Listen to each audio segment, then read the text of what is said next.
Good evening, everyone, and welcome to Wednesday night.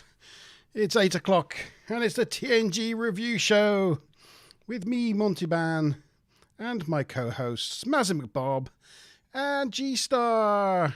Yay! Good evening, everyone. How the devil are you this evening?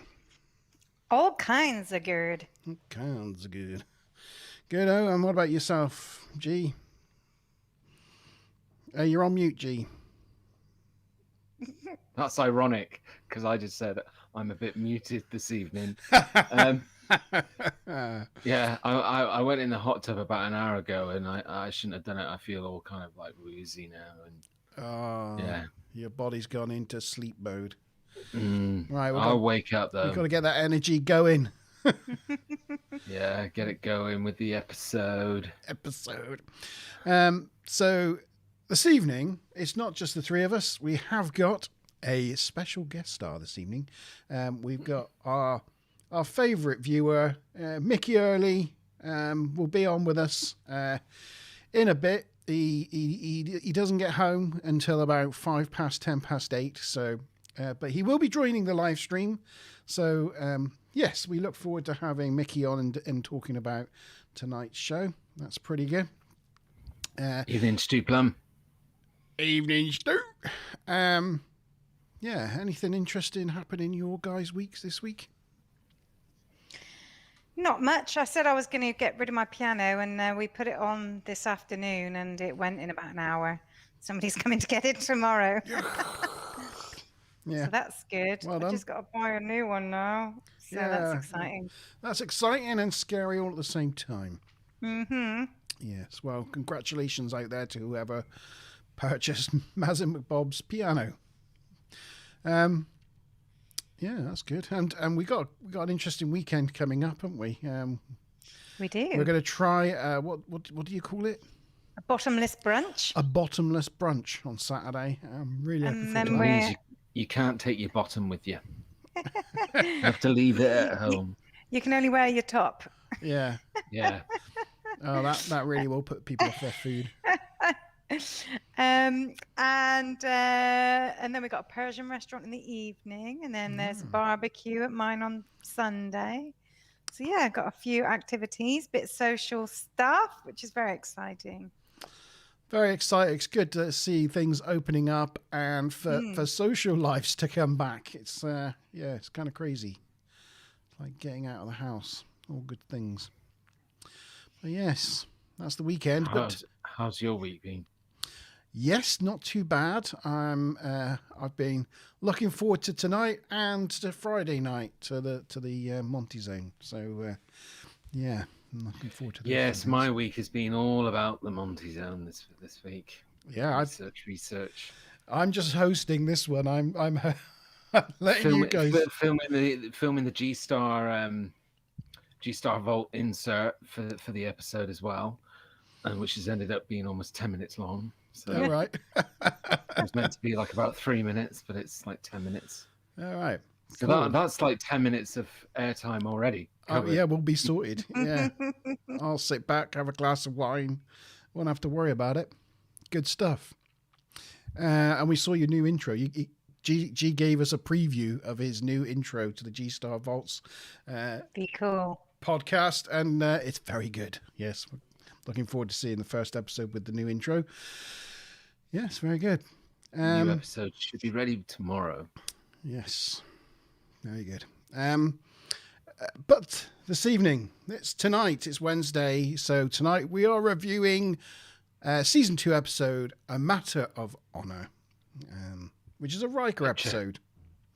It's you want me to get to a picture already? Yeah, you had it up just a minute ago, didn't you? Yeah, I know.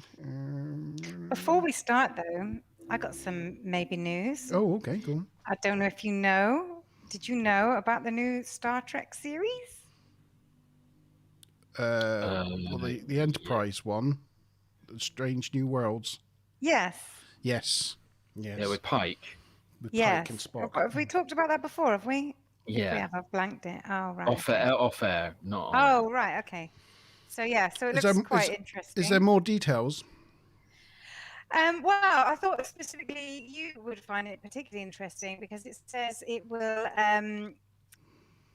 will harken back to some of the classical Star Trek values to be more optimistic and more episodic. They'll still take advantage of the serialized nature of the character development and story building, but the plots will be more closed-ended than you've seen in either Discovery or Picard. So they're answering the pleas of fans like yourself. Could CBS be listening to the fans? Sounds like it. That craziness. CBS. It's got Spock in it, which is Say cool. yes to CBS. So yeah. Well, yeah. I mean, I'm reserving judgment because it's still by the same people that did Picard and Discovery. So which and are they awesome. also do Lower Decks. Yes, they also did Lower Decks. So they're definitely going in the right direction with Lower Decks. Yeah, so maybe that's the first inkling that they're learning what we really want to see. we're learning them. That's the the American way of saying it. That'll learn them. We're learning them how to do it. Yeah. Yes. So that's good. Good news. Yeah, it is exciting. I am excited. If nothing else, the Enterprise that they shown in Discovery was fantastic. The ship design and the look of the modern bridge and all the details, how it harked back to the old bridge, was very well done. So if they use that same bridge set, that's a thumbs up. So yeah, it does look very original series-ish. The pictures that I've seen online looks good. Good. Well, fingers crossed. Picture. Still not up. There you go. There you go. Look. There. Oh, look, there's so much interest on that picture. Yeah, look, that's so much better, isn't it? It's so much better than our faces. Well, to be fair, it probably is better than our faces. It probably is. Well, hang on. I'm going to take the picture back down because our guest stars arrived. Oh. A drum roll, please. Oh, that's a great drum roll. For Mickey! Hey! Hi, Mickey. You all right? How was your workout? Very tired. Yeah. Are you aching now? Yeah, my legs, can't feel them. Oh, I see it. I can see one of your many fish tanks behind you there. Yeah, very nice. Thanks for all off. Yeah, we've just done our introductions and we were just basically waiting for you to arrive. So you're here now. So I'll get into the episode. G's gonna say picture, Mark, picture. There we go. I'd already seen it, so I had that fulfillment. You've had that. You've had your picture fulfillment. There we go. Right. Spelled incorrectly. What honor? American. American. Yeah, it's the American way of spelling it. Yeah, incorrectly. Incorrectly, yeah. Okay, so the teaser. First thing to know about this teaser is the Enterprise, as every episode starts, or most episodes start with the Enterprise coming towards us. There's no captain's log. It doesn't start with a captain's log. So we just get the Enterprise coming towards us. And the Enterprise is approaching Starbase 179.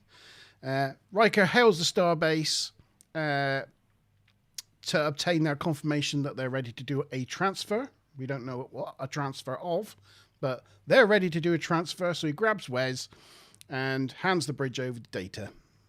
Is this the first time we've seen Data in the command chair? I'm not sure. I thought you might know that one. Yeah, I think so, because I was almost drawn to do a question about it. So I'm thinking sure. It's not. I'm less sure. Yeah, you think I think he might have taken command a couple of times before. Yeah, I've been there once before. Yeah, maybe once. Yeah, maybe once then. But I thought it was a nice opening scene because of the episode and what we're going to be seeing. It was kind of like an establishing Riker as first officer in command of the Enterprise in the center of the bridge, issuing orders, directing people, is that kind of like establishing, because to be honest, we haven't really seen him much of season 2 so far. He's just been kind of stood next to Picard, hasn't he? Just with his foot on a console. Doing his various maneuvers. Foot on console, agreeing, frowning. He hasn't really done anything, has he? Stroking a new beard. Yeah. So it was just kind of like, remember, this is Riker's character. He's the first officer. Remember him? So I thought that was quite nice. I thought that was quite a nice way of starting it off. Did you know they said Starbase 179 5 times in the first 5 minutes? Did they really? Yeah. There you go. That's really probably the most useless piece of trivia I've ever spouted. What? They said Starbase. Yeah. 179 5 times in the first 5 minutes. Thought, right, that's the first question. And then it's like, no. They said it again. No. And again. And again. I was like, that's imprinted in people's memories. Yeah. Yes. You had a bit of lag there. I don't know if that was me or you. I was like suddenly worried. Oh gosh. Seemed fine to me. Okay. So O'Brien beams the transfers aboard, and it consists of some new recruits and an ensign Benzite. Riker asks Wes.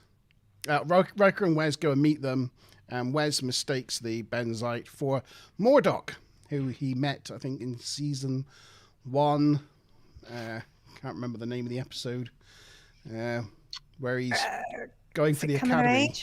Coming of age. Yes. Oof, I pulled that from somewhere. Oh, you pulled that from the Well back of your brain box. Yeah. So, can you turn Mickey on volume levels? I can turn everyone else but me up. So maybe if I turn them up and turn me down. There you go. Try that. Oh, Mickey sounds fine to me. Yeah, but sometimes it doesn't come across on stream. So. Yeah. I don't know if it was in your factoids, Maz, but do you realise it is actually the same actor that's playing? Yeah, which is why Wes mistook him for him, and then he said they're from the same geode or something, and therefore they look alike. Because it's actually the same actor. Yeah. And how do you tell each other apart? We just do. That's really useful. Thanks, dude. I've got some facts about what a geostructure is. Oh yeah, go on. Do you want some history of the Benzite race? Go on, suck it to me. So the Benzites. Mickey's like, what am I doing here? Why did I join this? The gym was much more interesting. The Benzites are not native to their. Oh, hello. That'd be better, Nate. Oh, there you go. That's better. The Benzites are not native to their planet. They moved to their planet because their planet was destroyed, but they weren't able to initially breathe the atmosphere on their planet because it's so toxic. So the original settlers changed their own genetic makeup to be able to survive in this toxic environment, but it meant that they could no longer procreate. So to ensure their species continued, they started cloning themselves. So to increase the population, they divided all the individual settlers up into individual, and they set up big birthing chambers in massive, what they call geostructures. So basically, everyone in a particular geostructure is a clone of that original particular settler, which is why he said, that's because we're from the same geostructure. So they're essentially clones of the same person. Very cool. So there you go. That's a little brief history of Benzites and what geostructures Well, are. Smiler's taking the words right out of my mouth. Geek. Thanks, honey. Geek. I wear it with pride. Yeah. I got called a geek in work today. It's only because I admitted I'd play Fortnite. I was like friending Epic employees on LinkedIn, and people were like, "What are you doing?" Dear. That's not geeky. That's cool. Well, potato, Yeah, isn't it? if you're 15. No. Hey, cut that out. Don't be a hater, Gary. Don't be a hater. No. Yeah, so we covered geostructures. Moving on in my script. That's good. So Karen's here. She's late. I know why she was late because I messaged it. And she was like, I'm still watching the end of the episode. Oh. But she's finished swatting up now and has joined us. Luckily, you haven't missed any questions. Anyway, after he says that, yeah, they just can tell each other apart, they just do, Mendon tells Riker that he's going to be a great help to the ship. And Riker's like, okay. Yeah. Riker then goes off to join Picard in the phaser range, which I don't think we've seen before. It's a new... First appearance of phaser range? And this range... Not the last. Not the last. No, I don't think it is the last, is it? I think it comes up it's one with Guinan. Oh, yes. Is it Guinan and Worf? I think Guinan and no, Worf. I believe it's... actually, yeah, it might be Guinan and Worf. Yeah, I think it's Guinan and Worf. She outshoots Worf, and Worf's like all like kind of like about it. But this is like a physical range. It's not like, because I originally thought when I saw it that it's probably the holodeck. And they're just they're in like a phaser simulation thing, which seemingly would make sense. But no, it's an actual like in America you get gun ranges. This is like a phaser, an actual phaser range on the ship. So yeah, there you go. Karen watched the wrong episode. Oh, Karen. Time for a few guesses tonight, then. It's okay, Karen. There's multiple choice in all the questions. It's fine. Except one. You've probably just got ahead of yourself, and you're all genned up for next week now. That's all. Just to check, Mickey, do you have access to the chat? Yeah. Excellent. He's so got if you want to multiple answer screens. the questions, you can put it in chat. Mickey's actually got more screens than I have. So I have nice. total screen envy. Yeah. But you'll notice he's got a great chair. I'll actually forward to G on our chat your setup picture because it's pretty cool. Yeah. Yeah. Yes. Oh, as we've just stopped for a moment, just remind anybody watching or in chat, please remember to like the stream. Thank you. Thank you very much. I'm glad you remind me because I would forget every time. Oh my God, I feel like I should be fired. I forgot. That's so my thing. Well, nobody said it, so I thought I'll jump in anyway, and there you go. Well done. Next picture. Yeah. Done. I don't know. Are we on to the next picture yet? I don't know. I don't. Oh yeah, there we are. Oh yeah. There we are. Yeah. Phase range. There is the said phaser range. Yeah. They spent a lot on that set, didn't they? What I'm assuming they're actually using real phasers there, set to stun or something. So I hope they don't actually accidentally whip around and like go, ooh, tracking the ball, glowy ball, shoot Picard in the head, because it's reflected off his dome. Yeah. So they're talking whilst they're shooting the glowy balls, and they're discussing the officer exchange program. And Picard mentions that, well, there just so happens to be a Klingon ship in the area. And Riker's like, I don't think anybody's ever served on a Klingon ship before. So Picard's like, hint, hint, hint, hint. And Riker gets the idea and volunteers. And he's like, well, why would you want to volunteer? And he said, well, because nobody's done it before. So I think by the end of that scene, Picard stitched Riker up like a kipper. And then we are finished with the teaser and we commit to the credits. Question time. See, I knew that was coming. So, first Lieutenant Commander question worth 25 TNG points. You can still play this, Mickey, by the way. Yeah, I was about to say the same. I was going to say, put it in chat. I'll still not know the answer. So as we just when we finish the opening credits, the Enterprise is making a rendezvous with the Klingon vessel for the crew transfer. What is the name of the Klingon vessel? And I'm going to try and do my best Klingon accent. Is it the Klingon vessel A, Pach? Is it B, Kach? Is it C, Rock? Is it D, Talk? So is it? We want to know. We want to know them all again. Is it Cock? Is it what? What was the second one?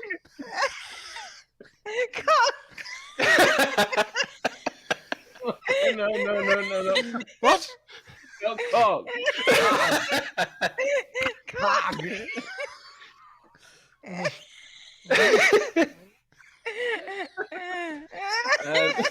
I can't. So believe yeah, you just it's, said that. I'll do it without the Klingon accent. That might help. Is it How's is French it Pag? supposed to type Is all it that? Rag? Is it no? Sorry. Is it Pag? Is it Cog? Is it Rag? Or is it Tog? Right. Yeah. Sorry. We've got a couple of A's. All right. Yeah, we're waiting on stupid. Yes. Oh, no. Well done, Smiler. You done very well with that. I'm not sure about the spelling, but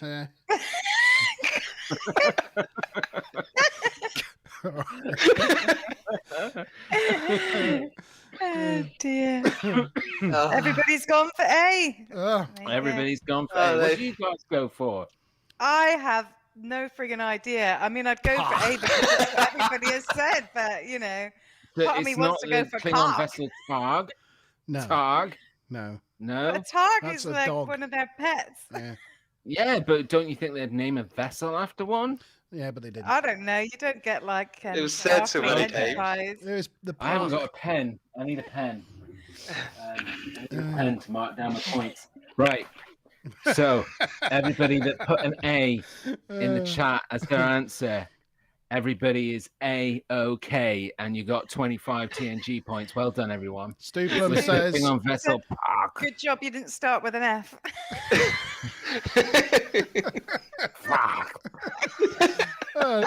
you went there. All right.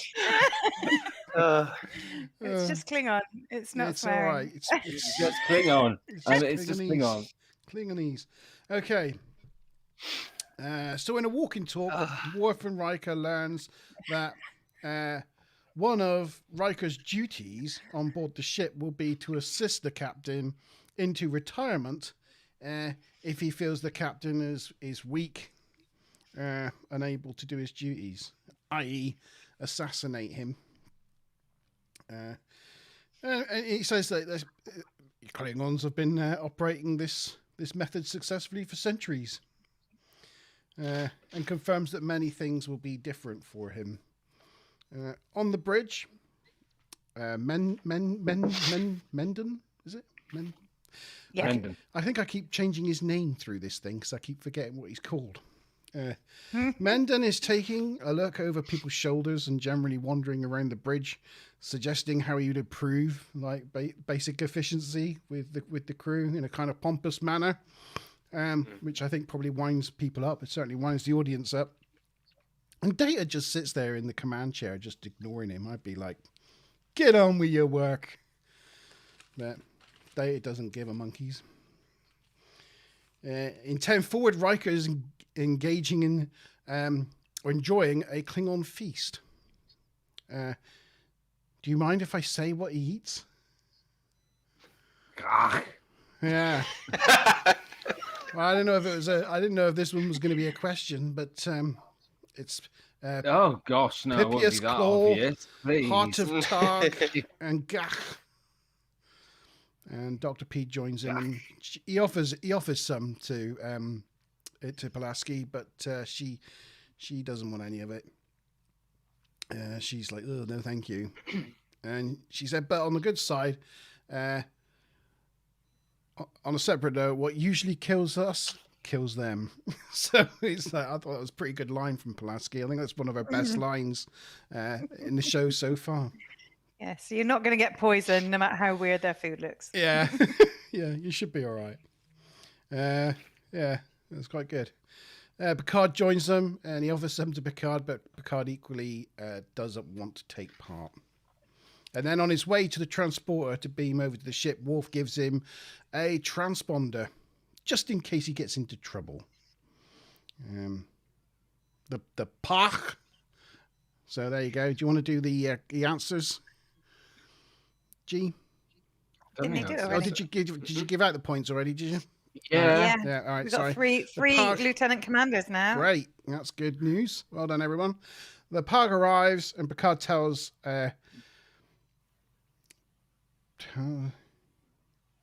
he tells the captain of the Pug that he's getting a fine officer. And the captain's like, I'll be the judge of that. And They say that the Klingon ship is hailing in proper language. Like, what does proper language mean? Federation Standard. Well, that's what Which is English? Yeah. But in Star Trek parlance, they call it Federation Standard, I think. Yeah. But proper language just sounded like an odd phrase. Yeah, like... And I forgot to say there was a bit of a continuity error with Riker's Feast where they took all of the bowls off the weight astray and then there were still 2 bowls on there, but never mind. There you go. There's there's all the food. And I think that was like a combination of like sushi and offal, apparently. Blech. Which both sound horrible to me anyway. This one I'd was... rather eat gach. The one in the middle was bits of fish and octopus. And this one was made out of chicken legs, I think. And that one was that's the Pypius claw. That's the Pypius claw. And gach was made out of like ramen, like what do you call it? Noodles. Noodles. It was like that really The whole thick. scene makes me ill. Thick noodles. Udon. Yeah, udon. Yeah, udon's basically gach. There you go. You'll never look at udon in the same way ever again. And you know the Klingon captain. Did you recognize his outfit at all? Yeah, it's from the film Korg from Star Trek V. Undiscovered Country. Cord. Oh no. Is that Christopher Lloyd? Oh no. Yeah. No. Or no. Kurt? Is that No, Christopher there was Lloyd. Yeah. Oh, it's Christopher. Yeah. No. Lloyd. Yeah. No. Yeah. Kurt. What was he called? I remember reading something about Christopher Lloyd and his outfit. Yeah, originally Brian Thompson was told before he even started filming that he couldn't do the part, and it turned out that it's because they said that Christopher Lloyd's outfit wouldn't fit him. So he was like, no, give me the part. I'll make all the adjustments to the costume myself, and I'll make it work. So he really wanted the part. So, but yeah, if you look at any pictures of Christopher Lloyd, it's the same Klingon uniform, or like the detailing around the neck and everything. The same. Which won him a regular return appearance, because there's another captain that he plays as well. Brian Thompson? He plays a Packled. Packled. Yeah, he Can't remember the name of the episode. It's but the one where they're like pretending they don't know anything and their ship is broken. Yeah. My ship is broken, and they lure the Enterprise in. And they really want to take the Enterprise apart. Didn't know that. Yeah, Andy was in DS9. Was he? Apparently, a few appearances. Yeah. Oh, cool. Several guest appearances in Deep Space Nine. So it pays to do your own costume adjustments. No, that was another guy. So I didn't realize that. So Brian Thompson was the one who offered to make the adjustments. He actually went on to play a Klingon in Generations, a Dosi, and a Jem'Hadar in DS9. Yeah. But Christopher Collins, who actually played the captain, so yeah, they didn't make the adjustments then. So he played the Pack-led captain, Greb Nedlog, and several guest appearances in DS9. Greb Neblog. That's the Packled guy. Great name. It just rolls off the tongue. It does. Yeah. He died really young. That guy. Oh, right. I don't know when, but he was like in his 40s. He died like not long after, like whilst DS9 was still on. Yeah. Yeah.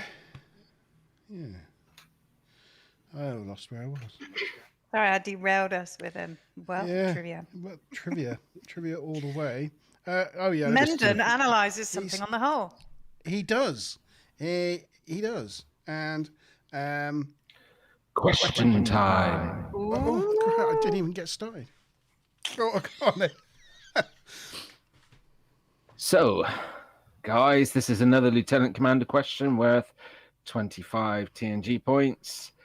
When the Enterprise originally discovers the bacteria on their hull, but what part of the hull? Is it A, the port quarter, B, the aft quarter, or C, the stern quarter? When the Enterprise originally discovers the bacteria on their hull, which part of the ship is it on? Is it on A, the port quarter, B, the aft quarter, or C, the stern quarter? If you guys are clever, you'll let Karen answer first. She hasn't watched it. No. Oh, right. So she can't copy, you mean? She's waiting. She's waiting for a clue. She's like the outside of the hull. It was on the outside somewhere. That's right. She's got that bit.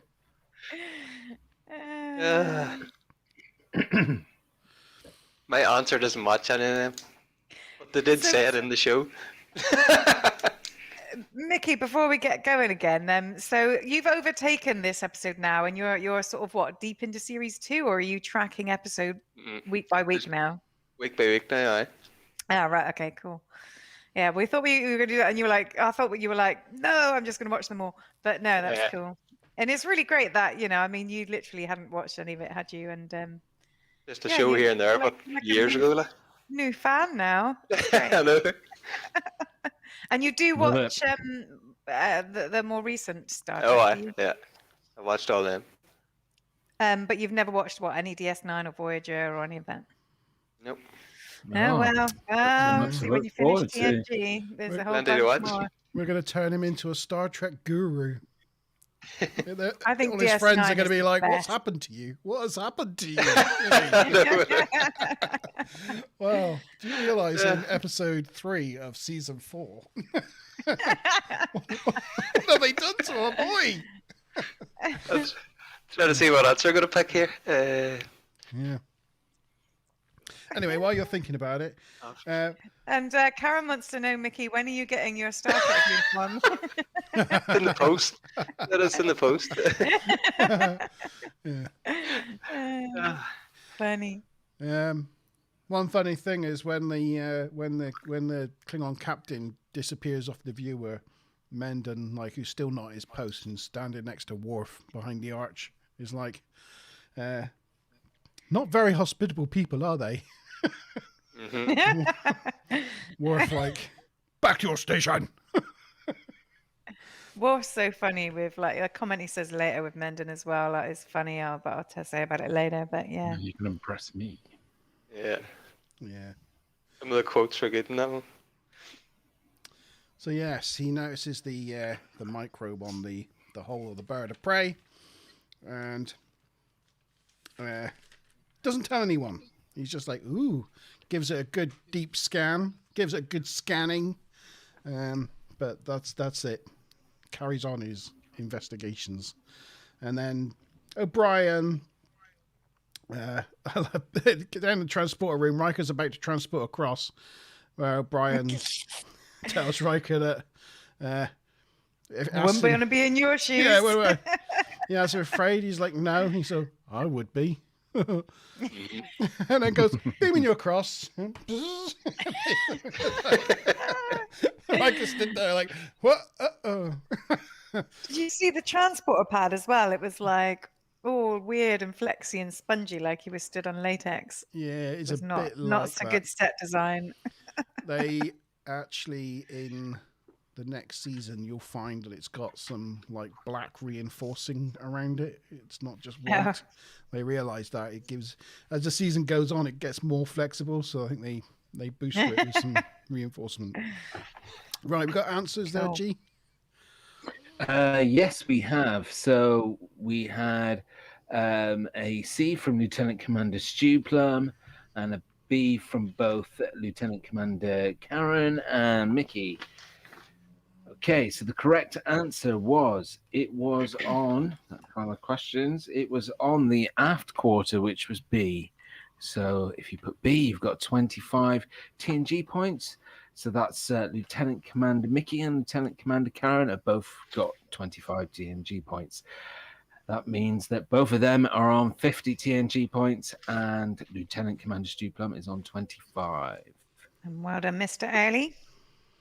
I thought he said it was in the 2 for 2. dorsal section or something like that. No, he I think I'm a bit Correcting early the as well because question, it's Master. actually You're brave. it's actually said much later in the But episode. this could have been. I could have been later on. This is the Yeah. this is So I wasn't sure. G's confused This- things slightly in giving the Yeah, question out 'cause at the this is wrong when time. this is when he eventually speaks up. So Oh, right, I yeah. jumped the gun a little bit, but they basically say it's the aft quarter. Yeah. So the Pach leaves, and Picard goes to head to the observation lounge, but gets detained by Mendon, who wants to tell him about all the observations he's made around the bridge. And Do we know what the next picture is? Are we not there yet? oh, maybe. Good don't know. evening, Hunter Man. Hi. Oh, there he is. That's the you can impress me bit, but we're getting there. In fact, we're there now. So yeah, he wants to tell Picard about it, and Picard's like, on this ship we have a thing called the chain of command, so you can report any of your observations to your commanding officer. Because he's trying to impress upon him his knowledge, and so Worf comes over and is like, you can impress me, and that's that bit there we see on the picture.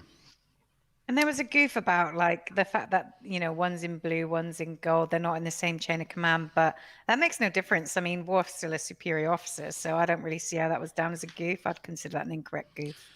Yeah. Data still reports to Picard. It doesn't matter what color shirt you're wearing. Correct. Yeah. Well, technically, Data reports to Riker, I guess, but Yeah, exactly. Yeah. Still, same yes, diff. same diff. Yeah, same diff. I don't think it matters like that. I noticed he's got like a collar around his thing. I think he was really thrilled to be asked back to play this character. Oh, really? Yeah, he was like, He's good at it, to be he fair. was like, they love me, but then it turns out they couldn't find any other actor, which the mask. They didn't want to Fitted. remake the mask from the first season. And the mask was. So they want Christopher Lloyd's outfit to fit the new actor. They want his mask to fit the new actor. They're really scrimping, aren't they, on their budget? Yeah, so they just asked him back because the mask was made for him. And then they told him, and he was like, "Oh." Yeah. What does he Okay. breathe out of that wee breathing thing? That's what I was wondering. He breathes his Come on, atmosphere. Yeah, I don't Geek know. Montalban. I don't know what the yeah, chemical there's is, some kind of gases. Yeah. but it's the thing Don't that they've know. been genetically engineered to require. Brilliant. Interestingly, they Look it up. they have it inserted like this thing later on. So they later benzites don't have the breathing thing. I think in Deep Space Nine, I think they make up something that they no longer need it. Benzites Very breathe in a gas heavy in chlorine, which is exhaled in the form of carbon trichloride, and the gaseous mixture also contains essential mineral salts and lots of moisture. Right. Geek. So his breath's going Well, I to didn't smell. know that. I just looked it up. Anybody could have done that. I just had fingers. That was.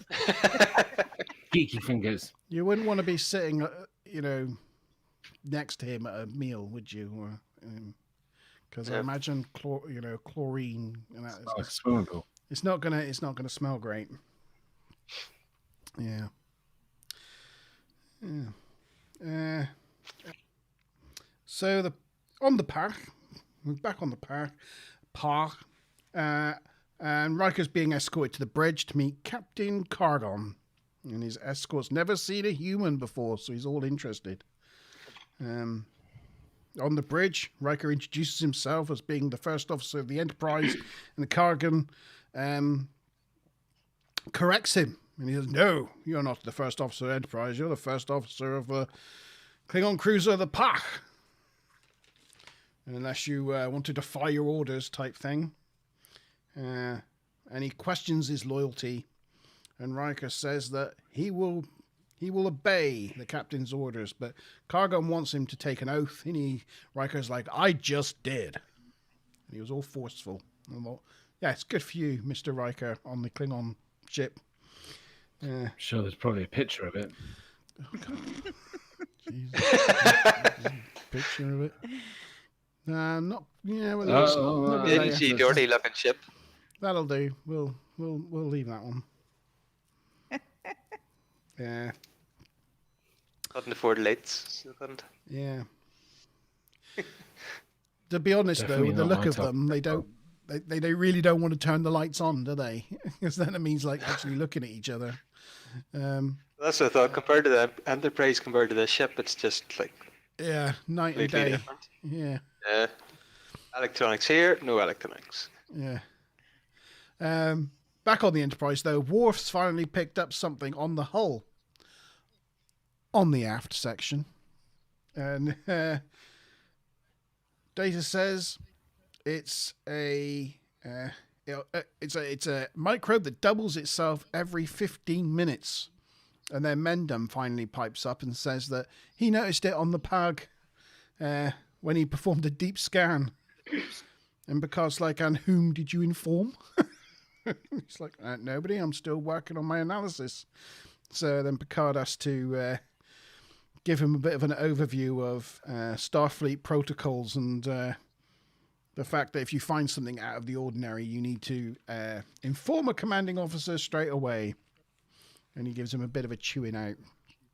So There's a bit of a geeky science goof in that bit where Data describes what it is that's on the hull. right. Can't remember what it is, so I'm really sorry I brought it up. Okay, that's a good anecdote. I know. No, it's he said Mickey something knows. like it's Come on, subsonic Mickey. bacteria. Okay, Subatomic. physics, subatomic. subatomic bacteria, which in oh, am I lagging? You're Yeah, lagging. you kind of Don't paused. worry We can about still it. hear you.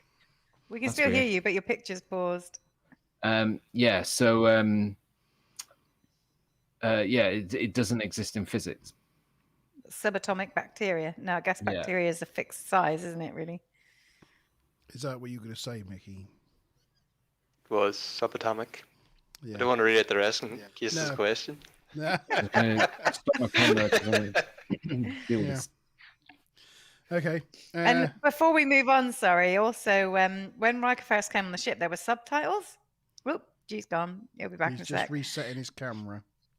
There were subtitles. Right. It's the only time in TNG ever, apparently.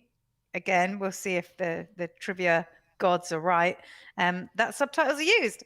And of course, there's no actual explanation as to why Riker's universal translator just suddenly starts malfunctioning whilst he's on an exchange to a Klingon ship. But anyway. Yeah. Because they don't trust him, do they? They don't, but what it would just translate automatically though.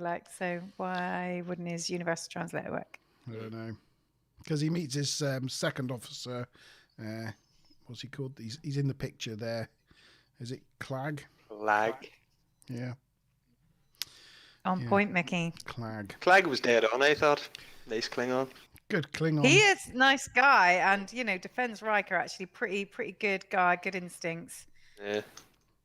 He After plays the like the Terminator character in X-Files. He isn't He, the most recent RoboCop guy, is he?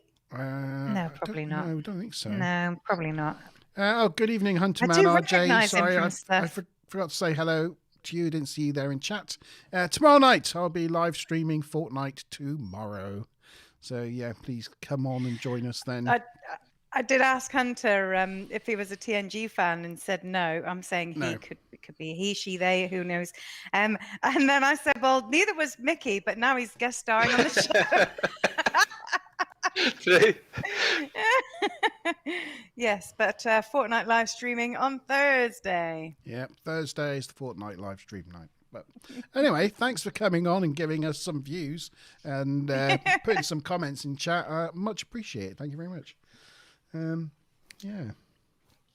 Anyway, Picard tells Mendon to continue his analysis and orders Data to... hello, G. You're back. I see, mate. And tells Data to supervise him. And Worf puts in the boot as well. And he says, and then I will instruct you on Enterprise etiquette. And that's one I thought was hilarious because, A, it's like a Klingon instructing a Benzai in not just human, but essentially human etiquette. I thought was really funny. And the way he says it, like he's actually offering to help the guy, but he says it like it's a death threat. Oh, no. And it's like only Worf could deliver a line like that. He's just so amazing. I love him. There could be like a big ink blot stain coming out on the carpet underneath.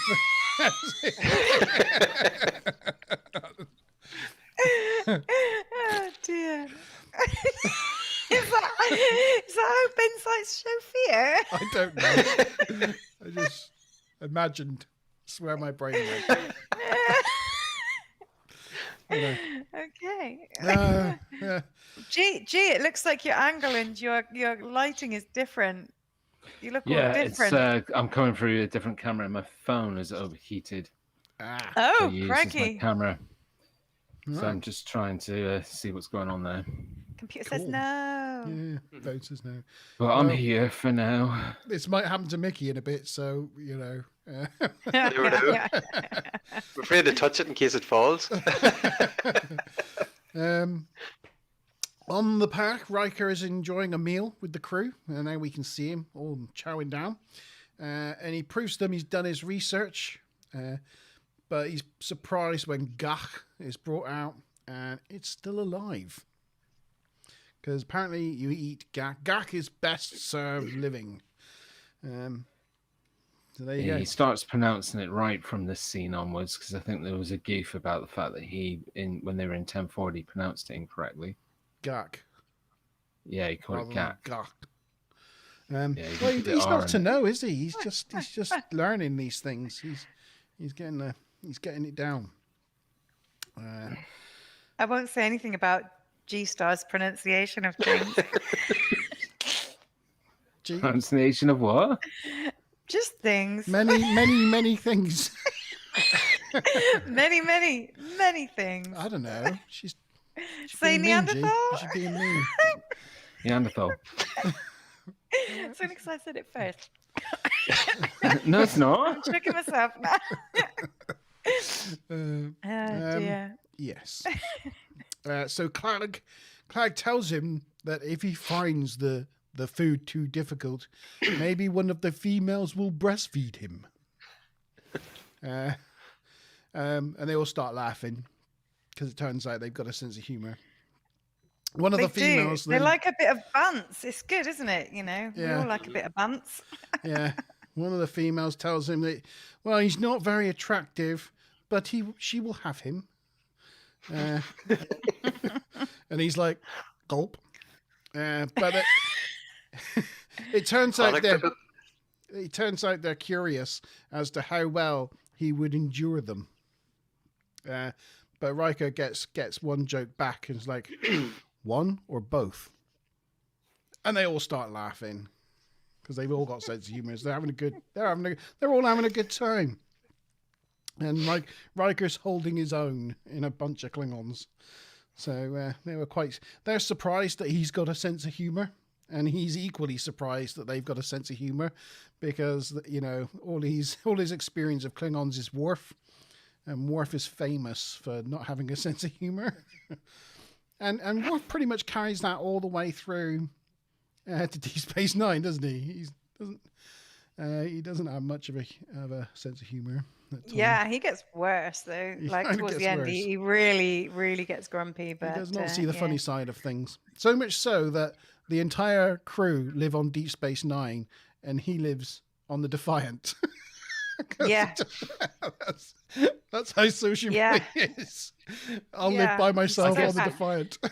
That, I guess also that's a part of the fact that he became so attached to the Enterprise crew and found it difficult to make that move and unattach. Yeah. So probably didn't want to go through it again. He didn't like the chaos of the space station, and he couldn't stand the fact that there was like crime and all sorts. It was like it was a city effectively, and he couldn't deal with like that. But you know, I think it's like obviously he might not act like a typical Klingon, but then he didn't grow up with Klingons, and he's effectively an orphan. Like his family all died, and it's like he had a sad upbringing. So I guess that would take away a sense of humor.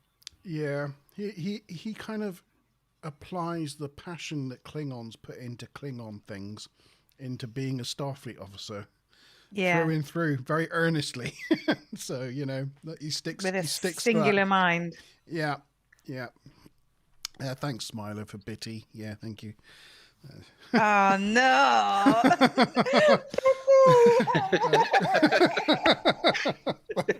Thanks for putting that in all our heads. Oh no! What's that reference?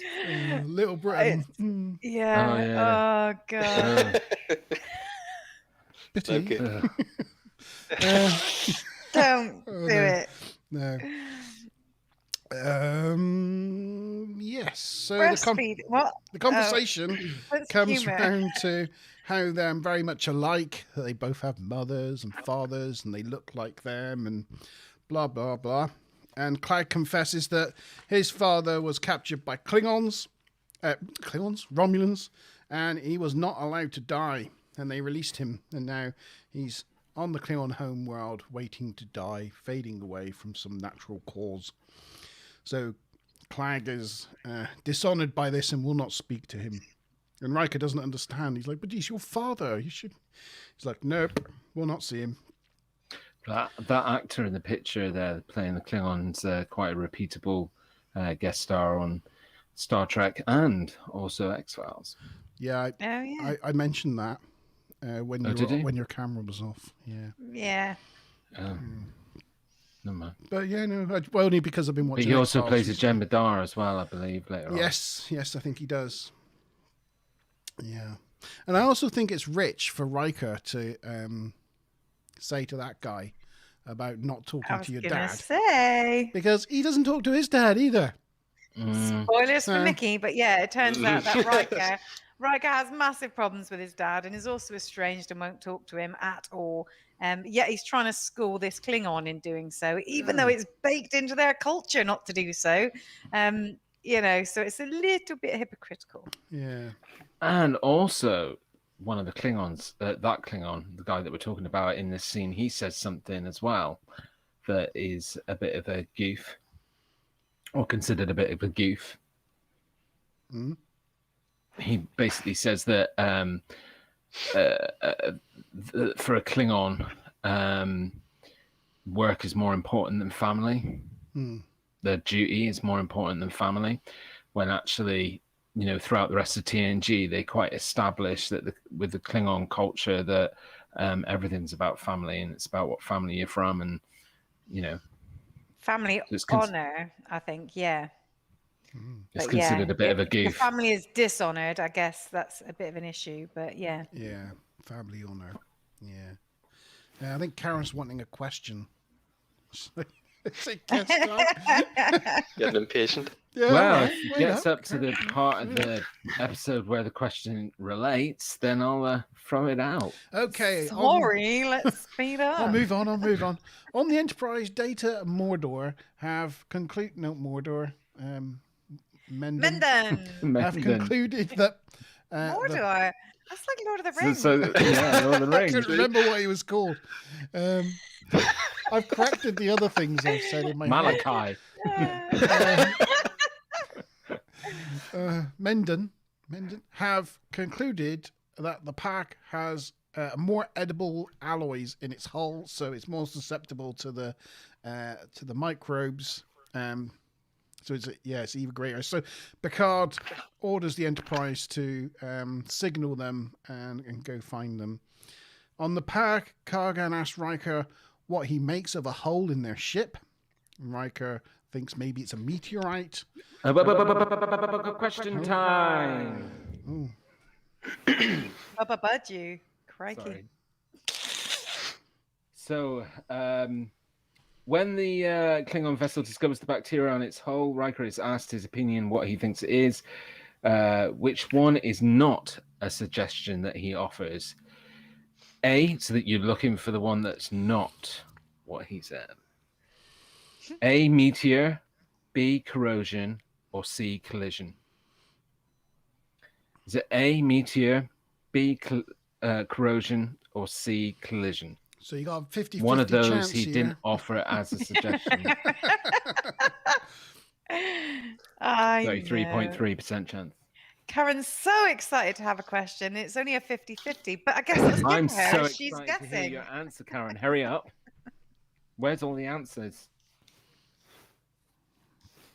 Ooh. Meteor, corrosion, or collision. And we're looking for the one that's not. Yep. You're looking for the one that he didn't offer as a suggestion. I know. Isn't a collision the same as a meteor, though? But it could have been a collision with something else. Oh. Knocked into by another ship. Could have knocked into like a shipyard as they were coming out a dock. Collision.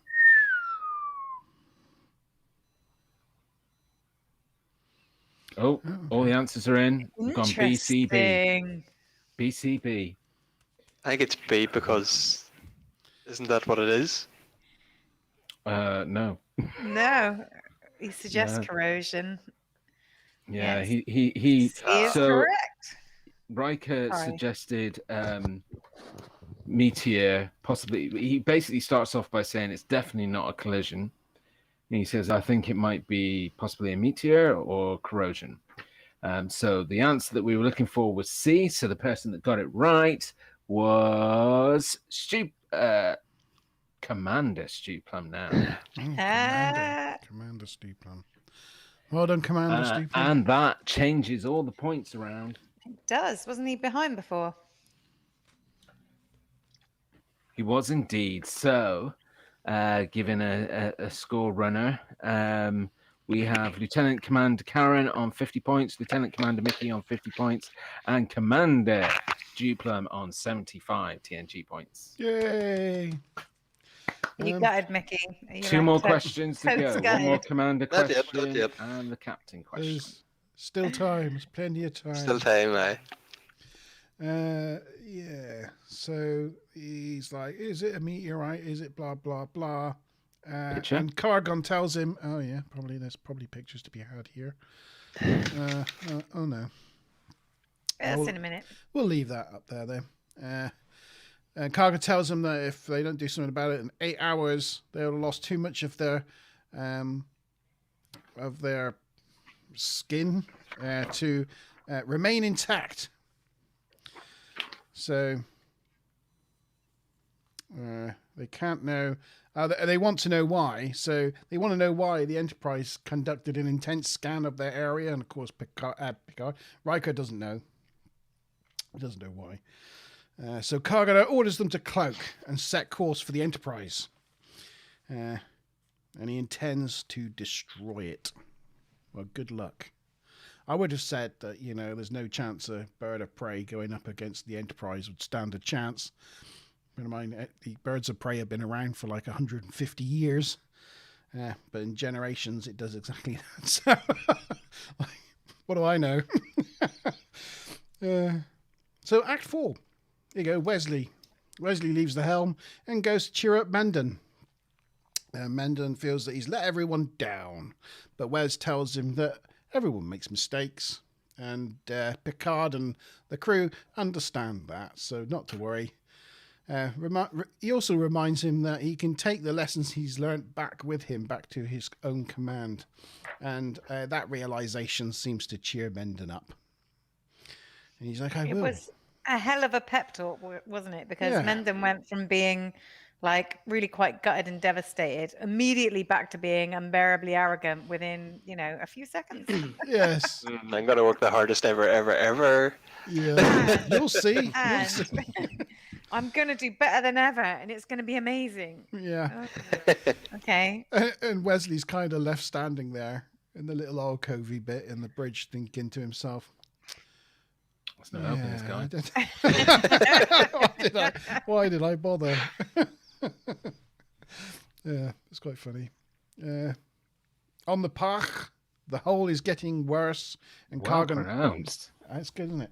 Kargan orders Riker to engineering to check its size, but really he's just getting him off the bridge. After he's gone, he orders Clag to keep an eye on him, but Clag doesn't think that Riker's deceiving them. But just then, the tactical officer reports that the Enterprise has altered course and it's now on an intercept course looking for them.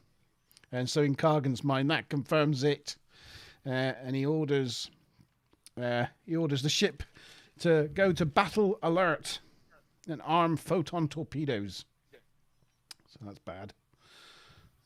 On the Enterprise, they're wondering why they can't find the Pach and start scanning the area. Riker tries to convince Kargan that the Enterprise will be here to help them, but Kargan reminds him of his oath and wants to know the best method to attack. But Riker will not say, because he won't break either oath, the oath that he gave Starfleet and his ship, or the oath that he gave Captain Kargan. Kargan says, "You will give me the Enterprise secrets," and he won't. He won't. So Kargan says, "Well, that's good, because if you had given me those secrets, I would have killed you where you stand and labelled you a traitor." So, yeah, they kind of all... That's funny foreshadowing of first contact. If you were any other man, I'd kill you where you stand. I will kill you where you stand. And that's what Worf says to Picard in the first film. It's amazing. It's quite a heartbreaking scene, that one. It's upsetting. This is just the best film. Mickey, have you seen you haven't seen any of the Next Generation films, have you? I don't think so. I've seen just the newer ones. Oh, it's great. Yeah. That's a great film. One of my faves. Mendon reports to Picard that he's found that the organisms can be removed using tunneling neutrino beam. Question time. Oh, I haven't given the answer, have I? It's not tunneling neutrino beam, is it? Lucky, I thought, do you know what? He'll say that, so I went for something that was a lot more tricky. Right. Are you ready, guys? You need to listen really carefully for this one. Okay? Good luck, everyone. Good luck, everyone. All right. It's a commander question, just to confirm. 50 TNG points. Hold on, let me just finish 50. There we go. And so we've got a chance for 2 other people to be promoted to commander. So come on, listen up. We see Ensign Mendon, or should we call him Ensign Magneto, doing some tests on the bridge science station regarding the bacteria on the hull. What is the test called that shows on his monitor? Is it A, subsonic state resonance test, B, microfusion resonance test, C, subatomic flow resonance test, or D, quantum state resonance test? I'll go through them again. So it was only shown visually, like nothing was said, yeah? So it's just it's only shown visually. Visual learners. Visual learners. Look out for the visuals. So A, subsonic state resonance test, B, microfusion resonance test, C, subatomic flow resonance test, or D, quantum state resonance test. Good luck, Smiler. Good luck, everyone. She's got time for that.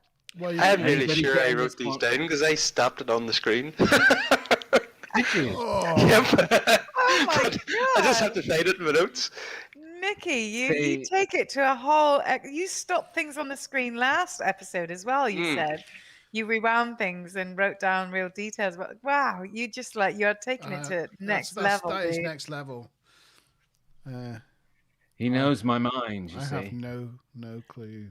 He's been My studying notes go like this: analysis of bacteria. Their hull is breached. They think the Enterprise did it. They want to attack.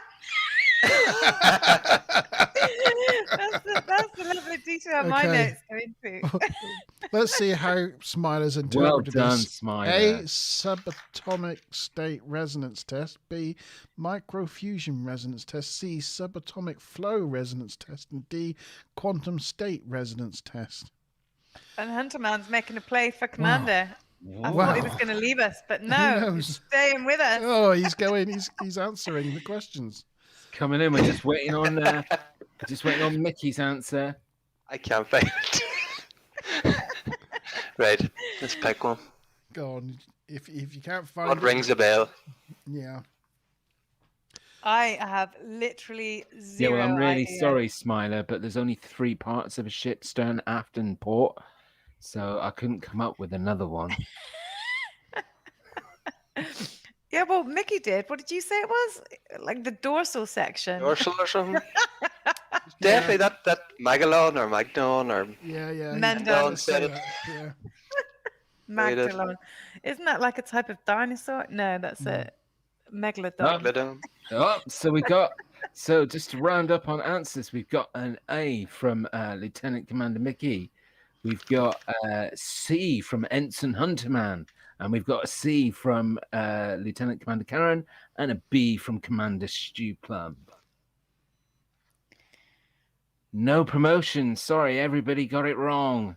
It was quantum state resonance test. Holy Oh. cow. Wow. Has that ever happened where everybody got everything wrong? I'm not, I don't know.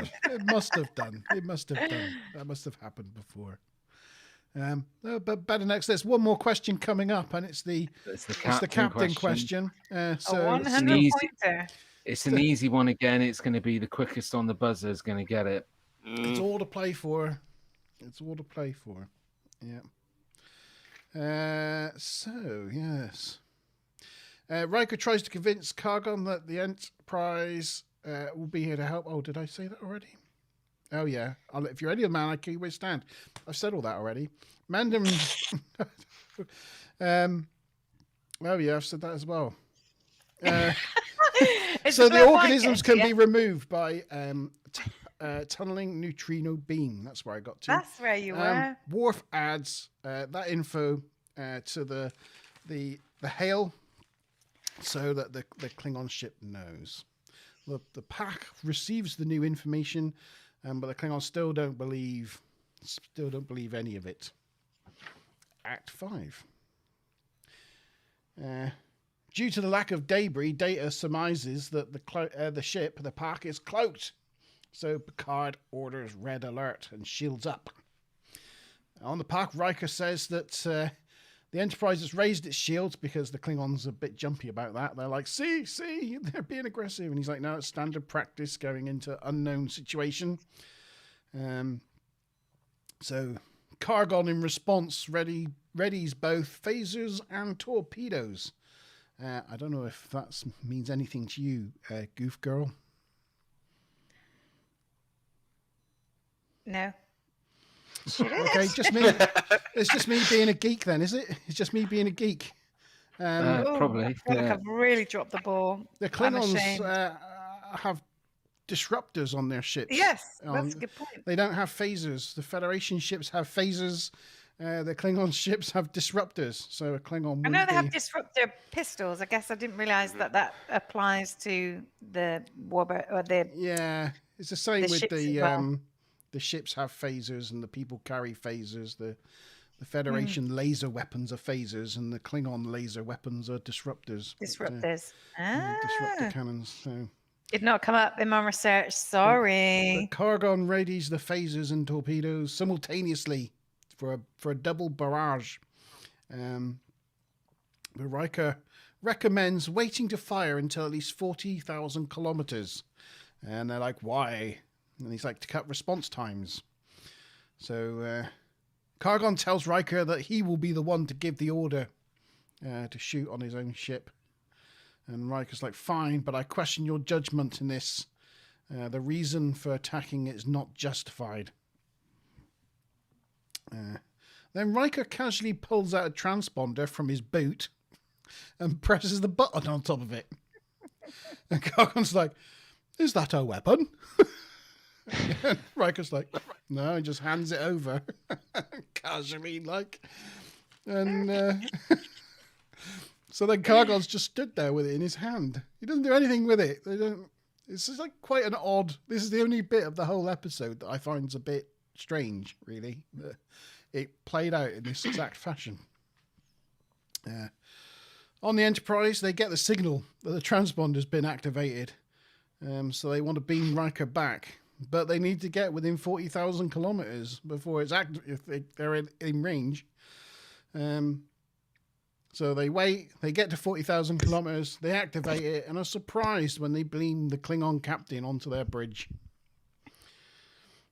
Riker tells Clag that he's relieved Captain Kargon of his command, and he's the captain now and takes the command chair. Kargon realizes he's been tricked and goes to pull out his disruptor on the bridge, but Worf beats him to it and gives him a good phasering. Although apparently as a potential sort of goof-ish is that the Enterprise's transporters should render any weapon ineffective, or, you know, should have detected it or something like that. So theoretically, he shouldn't have been adequately armed anyway, whereas Worf stuns him, and Data actually jumps in front of Picard. I don't know if you noticed that. I didn't notice that. No. Oh, bless him. He does. He completely just like totally jumps and body shields Picard. But both of their actions, you know, according to the way the transporters work, were exaggerated. But you know, you never know. Why not be better to be safe than sorry, right? So yeah.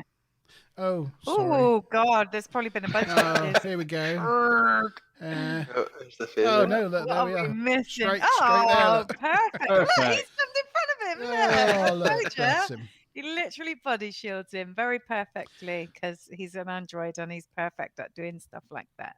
Plus, he's pretty much near damn indestructible, so you know, that's an easier thing for him to do. Likewise, O'Brien once again didn't scan the beam for any weapons, but the Klingons were equally. Blame O'Brien. That's so harsh. Oh, he's useless at being a transporter. He really is, honestly. What he allows them to get away with, he just. But the Klingons are equally useless because They Riker may have scanned it. It may have been inactive. You don't know. May have been. These guys are probably just, you know, that was the goof. Was these guys are acting too far? You know, it should have all been disabled. That's the way the transports work. Blaming O'Brien, blaming an Irishman. I know. Sorry. Yeah, With maybe Mickey it was. as And He was probably full drunk, so yeah. probably, yeah. You don't have any blood wine though, Mickey. Do you? Where's your Guinness? Just the water, just the water. The Klingon transporter beam didn't pick up Riker's transponder in his boot, which you think that it might have picked something up. Get the Guinness in. Oh, he's got the Guinness. Yeah. Hey. Yes. On the pack, Riker orders the decloaking of the shields and says that he's he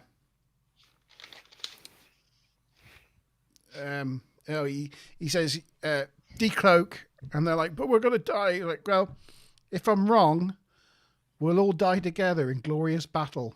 And all the Klingons went from objecting to being like, oh, no, that's a good point. That's right. Oh, that's all right, yeah. Yeah, that's kind of what we want. So, oh, yeah, that's good. Wait, a bit of silver lining on it. Yeah, that's right. We're all going to die. Hooray. Bless the Klingons, eh? Gotta love them. Yeah, I got to love them. So the park and cloaks before the Enterprise, and Data announces that all the weapons are targeted on them. Picard very, very quickly hails the pack and says, we're here to help. Riker responds to the hail by introducing himself as Captain Riker of the cruiser the Pach, and I bet he loves asks saying that rhyme. for their surrender. So Picard agrees and says, "Yes, we surrender. We'll lower our weapons and shields." And then that's all over. All the tension's gone. Apart from Worf, as Picard agrees to surrender and lower the shields, you could say Worf behind him wanted to object.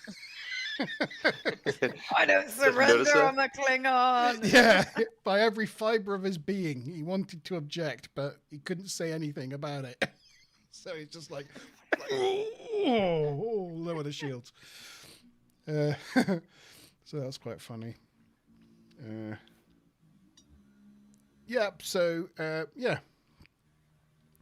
They agree that they will conduct the repairs, and they beam Korgon back to his ship. On the return, Korgon says, "You should have killed me." But Riker growls at him that he didn't want his ship, gives him a good grrr. And so Korgon gives him a good smack across the face. So his honor is restored. His honor was restored. All is well. And Clagg's impressed and tells Riker that he understands Klingons better than he thought he did. And Korgon orders Riker off his ship. The Enterprise conducts the repairs, though as they conduct the repairs, I'm not sure where the repair beam's coming from. It seems to come from one of the nacelle struts. It just seems to come from midair next to the Enterprise. They obviously couldn't work out Could where be coming from a probe.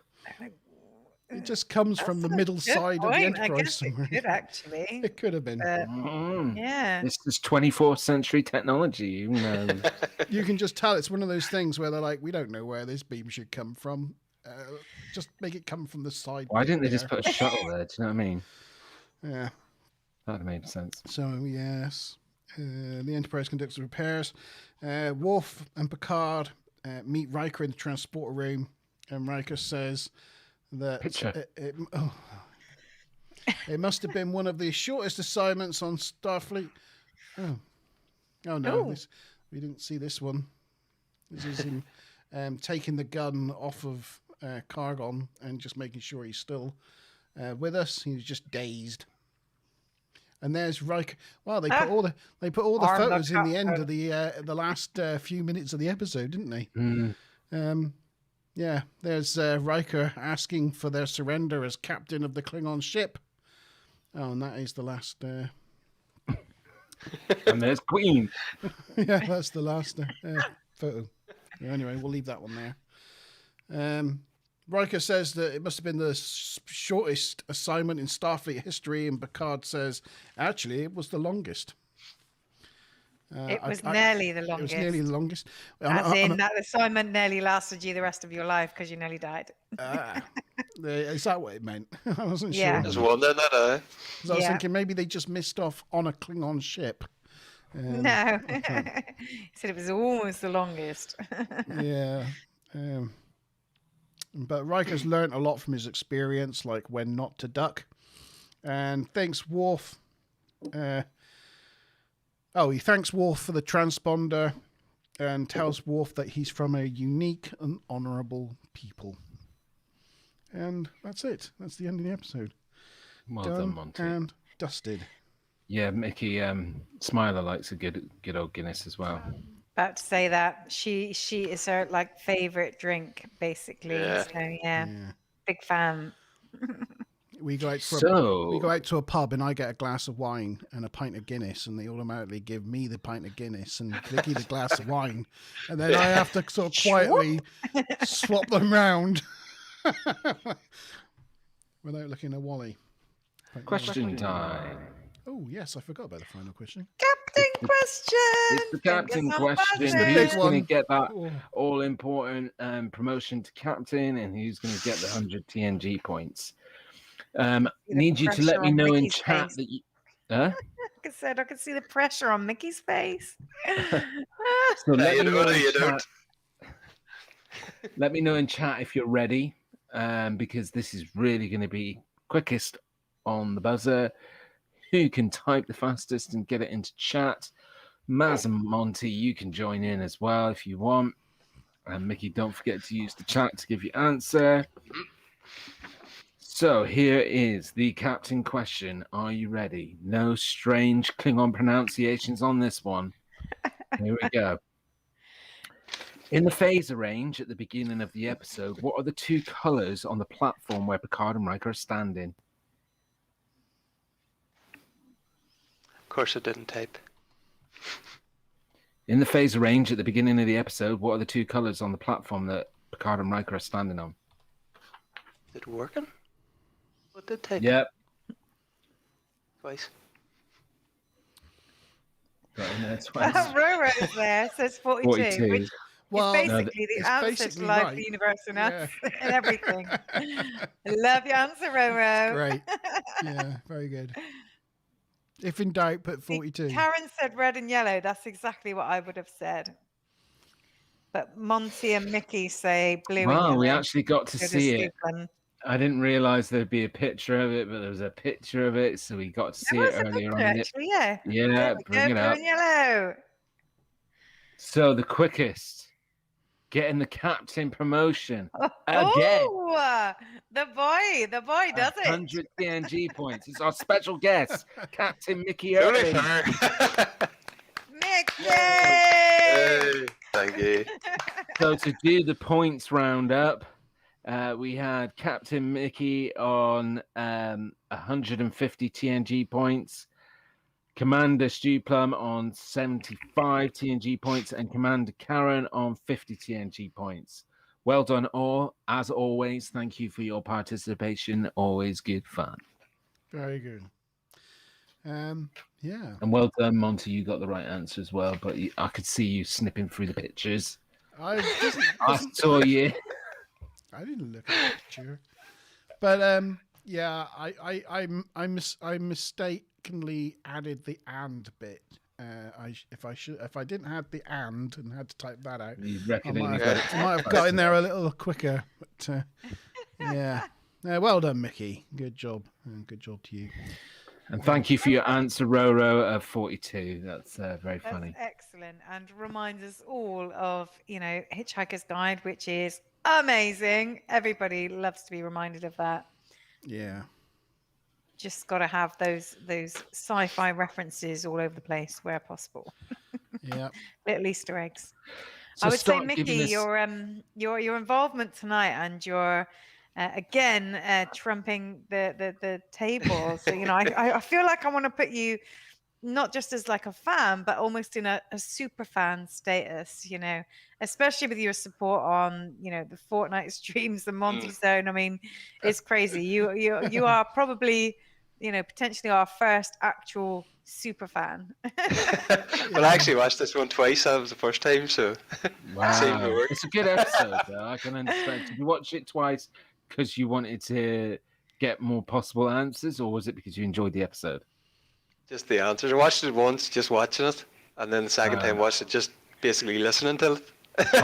Trying to think, like, what is he going to ask? Yeah, that sounds that's important. Beep, stop, take that down.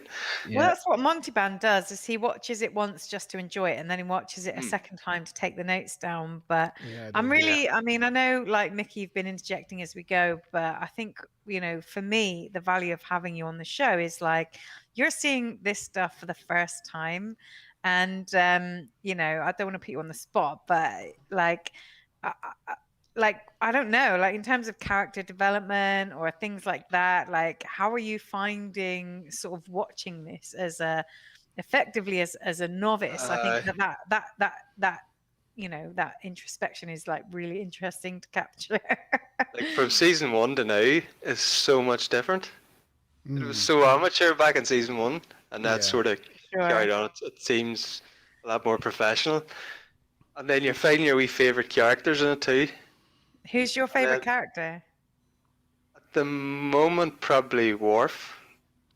Just because you laugh at him so much, and some of the things he says, you're like, oh my god. Yeah. But there's the amount of funny stuff in it. I didn't think there would be all that.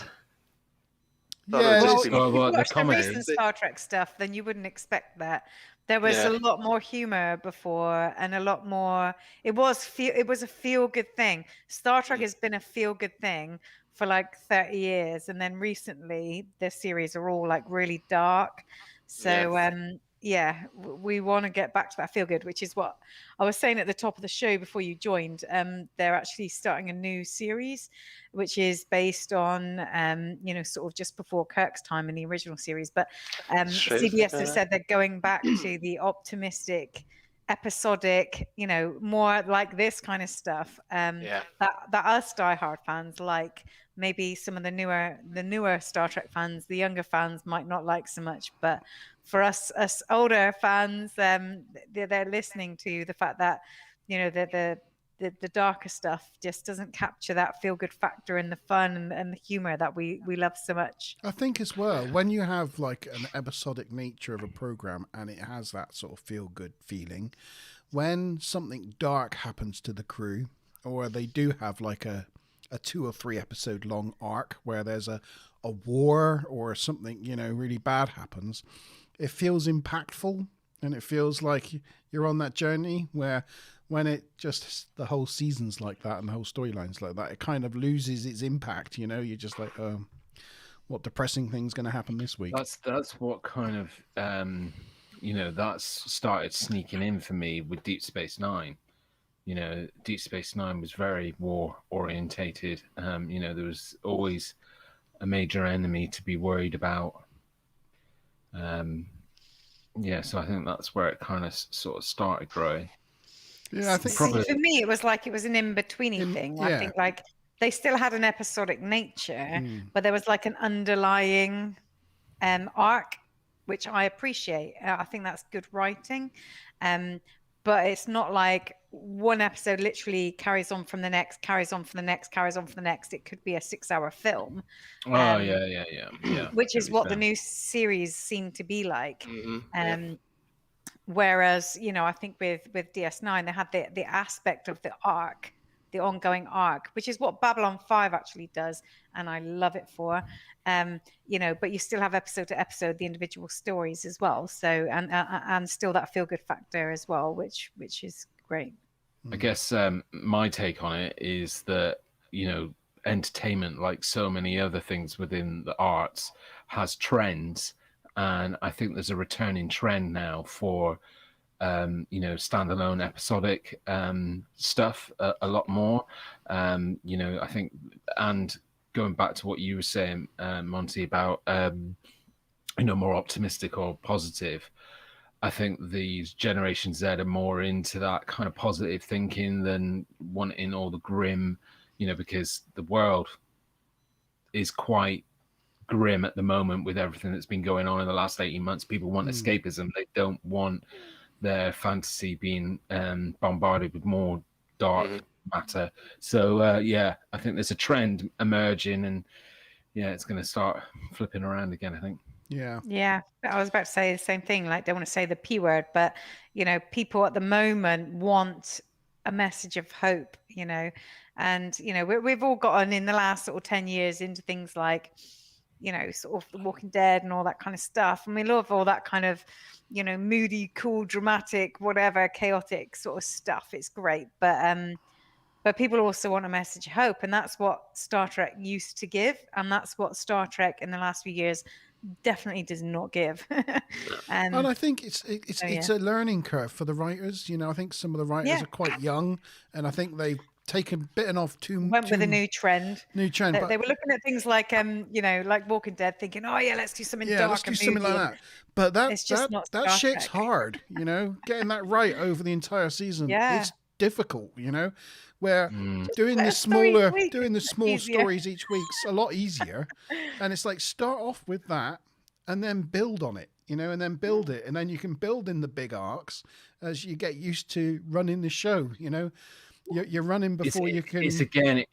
It's the way in which media has worked over the last sort of 5 years or so, where you know, now, and again, I say this, but it's sort of already coming away from that trend. But it was about, you know, program makers just dropping something on Netflix and dropping the whole thing, and then people just binge watch it. Like binge watching is super popular now, where people, you know, they drop 12 episodes and people watch the 12 episodes in 48 hours, you know, and that's why a lot of writers and creators, you know, go for that continuous storyline, because that makes sense that people can digest it in such a short space of time if they choose to.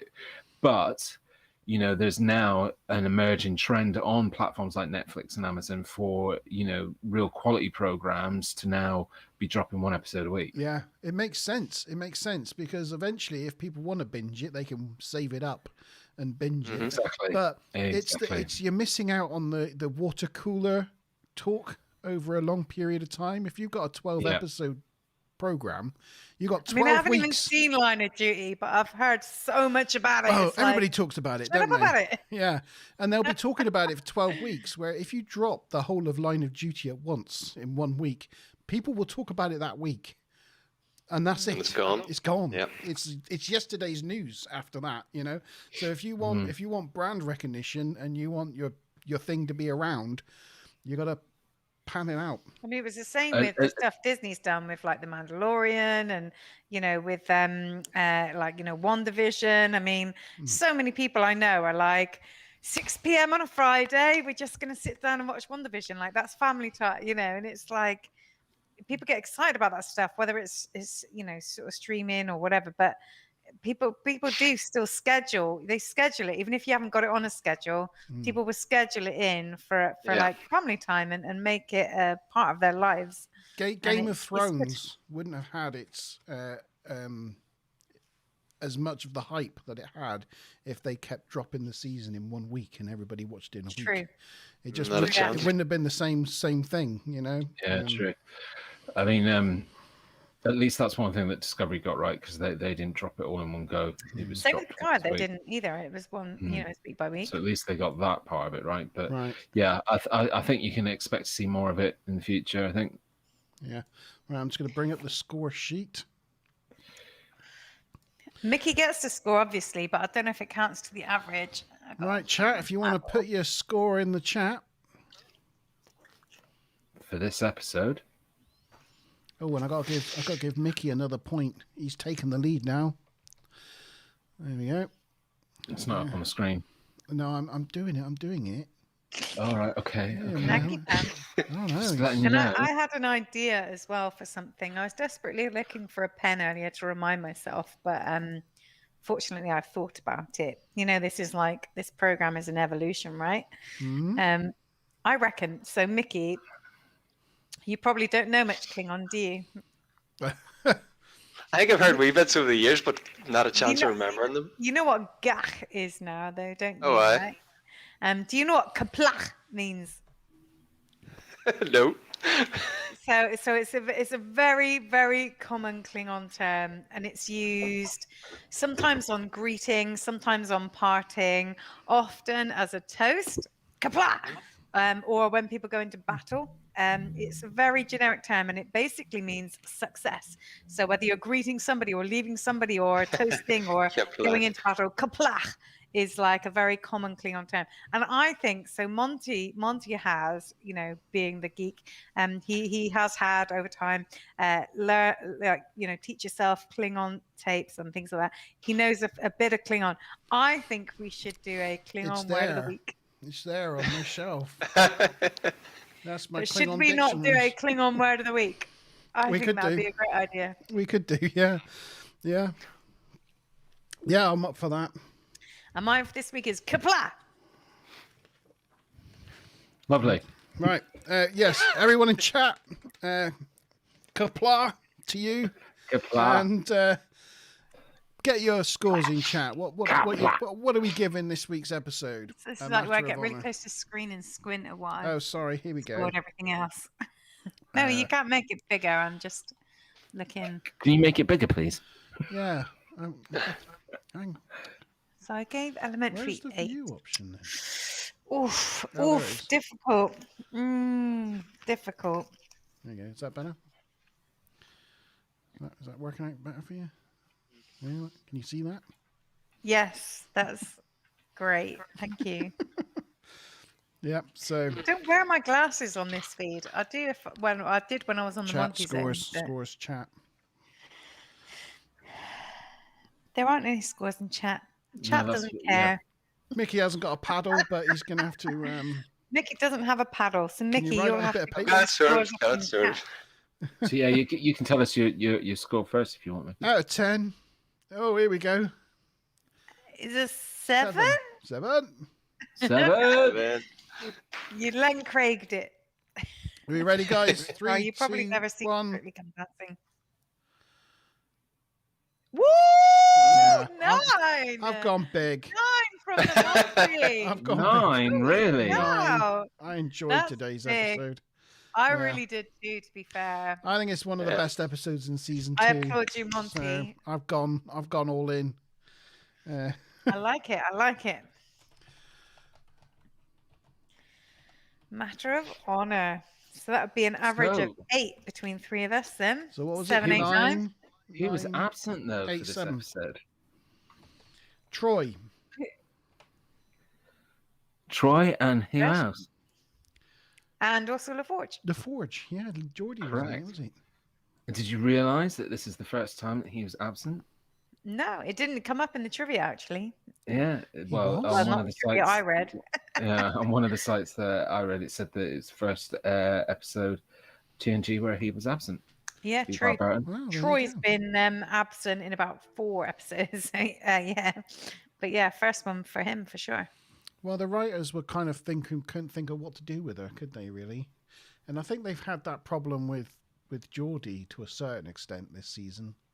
He kind of got a promotion back down to engineering and kind of was like... Yeah, but put to the they back. then screwed him though. He was supposed to have a whole romantic subplot on one of them that they took away. Yeah. I suppose it could be holidays, though. I mean, it could be something else. Oh, Stupin went higher, absolutely. 8. Stuplum's gone in for an 8. Karen, we don't know what she thinks. But yeah, I mean, 8. Oh, I think... she watched the wrong episode. Oh, she can't did. score Yeah, it. no, she got no clue. Let's make sure we I would have clearly thought say which episode. I would have thought or my which one. blow-by-blow, scene-by-scene description of the entire Would have- episode would have been a yeah. good clue. As Yeah, to how you might find That's it. right, isn't it? Karen. Score it 2. Oh, No, damn no. you, damn you. Sorry. 9. 9. Yeah. That's good though. So is that what, best yet or not? Second best. Second best. Next to Elementary, My Elementary Dear Dear Data. Data. Yeah. But I think that's kind of correct. I think, oh gosh, oh no, what have I done? There we go. I think those 2 have been the best episodes by far this season so far. Absolutely. So Without question. I think once again we're bang on the money. Hold on to your seats, guys. Karen's got a suggestion. No night, Stuplum. No, night, Steve. Nice night. Thanks for the answers and the score, Stuplan. Good night. Yeah, I think 8. Oh Eight's a good no, score. her suggestion is bad. Why? It's a bad one. What is it? It's so bad. I think you should all do that, yeah. No. No. Okay, so Oh, yeah, let's do that. yes, all right. So, in all honesty, right, Gary is an actor. He literally did a degree in theatre and performing arts. So, absolutely, he will be well up for that. Montalban and I are not actors and actresses. Look at my face. That would be great. Are you not? You're acting right there. Right there. Oh, my God. She thinks it'll be so bad, it'll be so good. Yeah. To be fair, it could go viral if it's real bad. We could choose a scene each week and just have the script written out. Oh, no. Like, no, you can impress me. I don't know each week, but maybe Okay, for the sorry, end of sorry, maybe for the end Maybe of we might season. do it every now and then. Maybe for the end of season. Yeah, we'll do it for the end of It would be season. a lot to prep each week. She's We going to can offer have V-Bucks rehearsals. as a prize. Gary will make real good use of those. books. Mickey's like, I'll come, I'll out. It's another competition to win. I'll boss it. Make me a regular every week. Yeah, I think it was for your 30th birthday, Maz, wasn't it? That we did a murder mystery. It for your was 30th, and I yes, won the it best was. actor award on that night. You were amazing.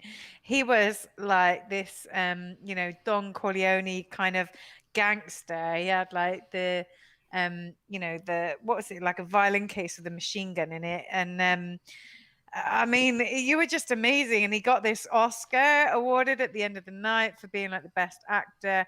To be fair, like it was a really cool event because like Monty Ban, I should have won Best Actor. he should have in a way. You were the He murdered, had the right? most dramatic scene, whereby he had to like sort of, he was walking across the room, and then this woman came up behind him with a bottle of wine and smashed it over his head, and we were all like and but like he was told in his script that it was like a sugar bottle and everything, and but the owner of the hotel was like, saw somebody being smashed over the head with a bottle and was like, what is going on in my dining room? So he kind of freaked out mildly, started thinking about insurance and stuff. But yeah, no, it was an amazing 30th birthday, and yes, Gary's acting was supreme, as he has been trained to do with his degree that the rest of us don't have. So I'd like to save my life. It was good though, wasn't it? I mean, they took me backstage beforehand, and they had a spare like sugar bottle, and they smashed it over my head. And like, we didn't know any of this. This is what it feels like. So when it happens to you, don't panic. Don't be shocked. And so I had to like pretend to go out to the toilet at a certain time, and then on the way back, walking into the room, someone black came up behind me and smashed me over the head with this bottle, and I just dropped like a sack of spuds. And we were like, "What?" I think Smiler had a panic attack. She was, to be fair, dressed as like a 70-year-old woman, really convincingly so. She had grey hair and a shawl and like all these. I mean, the makeup was amazing. Like she looked like she had all these lines, and it was a very cool 30th birthday. I have got a box somewhere. I've got a Star Trek murder mystery evening. Ooh. That I've never done, never opened. Ooh, that seems like maybe we could do an evening video, film it, and then edit it, and then play that on the last episode. Yeah, maybe we could do that. Get that out. Yeah, that might be funny. Yeah. Anyway, that was our episode. We're at an end. Yeah. Thanks, Mickey, for coming along, and thanks always for joining us in chat. But thanks for working out how to add your camera and join us on the stream. Yep. I enjoyed it. It was good crack. Yeah, it worked as well, which was good. Yep. Thank you to everyone in chat. Thank you to Karen, Stu Plum. Thank you to my wrench Smiler. Thank you for RJ. Whatever it was, Hunter RJ, Hunterman RJ, and thank you to Ronald. Yeah, and his 42 answer. Yeah. So yes, and thank you, Maz and G Star. We will see you again next week for the Next Generation review show. But if you just think you just haven't seen my beautiful face enough, you can join us tomorrow for the Thursday night Fortnite live stream. And if that's what's the name of the episode for next week? Next week, we can get it right. Thank you. That's a good question. It just is so that Karen won't get it wrong. Well, Karen's probably watched it. That's the one that she's probably watched. Yeah, probably has. Probably a week ahead of everybody now. Yeah. Everybody's scrambling for Google now. Yeah, I am. I should know this. Also, Mickey, just to say, it's that when one. we go off stream, just wait till Monty says we're off air. I'm just saying, just wait till he says we're off air. Yeah. And then we can call everybody names then. Yeah, we've had a couple of incidents where we've started talking, and but anyway. Yeah. And if you don't get enough of Monty tomorrow night on the Fortnite live stream, you can then revisit on Friday night for the Monty Zone. Yeah, Monty Zone this Friday. I'm With very the excited about it. Special G-Star Vault insert. Yeah. The episode is called Aliens Confirmed. He's inserting himself into you people. Yeah. I think I'll miss it too. And I'm going to be uploading an episode of G-Star, brand new episode of G-Star. You can watch it back. Tomorrow. You can watch it back. Mickey. But yeah, Yeah. Mickey, big fan of the Monty Zone. But he's got plans on Friday. But we'll watch it back. Yeah, watch it That's back. the beauty of YouTube. You can watch it anytime. That's it. We've got Ben as a Ben from 401 Files. Is on as a special guest, so that's going to be good. We're really looking forward to that. Yes, next week's episode for the TNG review is The Measure of a Man. Oh yay! Gary's gonna love that. That's a data episode. Yeah, it's a data episode. Yeah, I challenged Gary to put on a little bit of a green sheen of the makeup next week, and the right pins to make you data. Yeah, you be data. You're the right pins on data, you be data. One black and two gold. One black. Yeah. Other side. Other side, dude. Other side. Oh yeah, he's got them. He's got the right ones. One black, two. Yep. You're data. So yeah, we challenge you for the makeup to show your acting roots, and you can come as data. There you go. That's a challenge for Thanks. It won't work so well with the beard, but maybe I'll shave the beard off. I don't know. You'll just be data from a couple of episodes ago.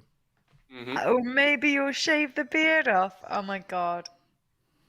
Wow, craziness! It's amazing what us actors will do for our role. Or for a few extra views. Yeah, for a couple of extra likes. Oh. Don't forget to subscribe, guys. I imagine a few of your friends may well share and send it viral. Karen. What's Karen saying? She's being rude. So it's a measure of a man. She's like, does size matter? Size matter? Well, you're a woman, Karen. You tell us. Does size matter? They say it doesn't. I bloody hope not. But no yes. comment. Is that what you watched, Karen? Is that the one you watched with Data? I'd imagine it might be. It might be. So you'll be all right. You'll be right in there next week. Yes. So thank you, everyone, and we will see you next time. Cheers. Ta-ra. Bye.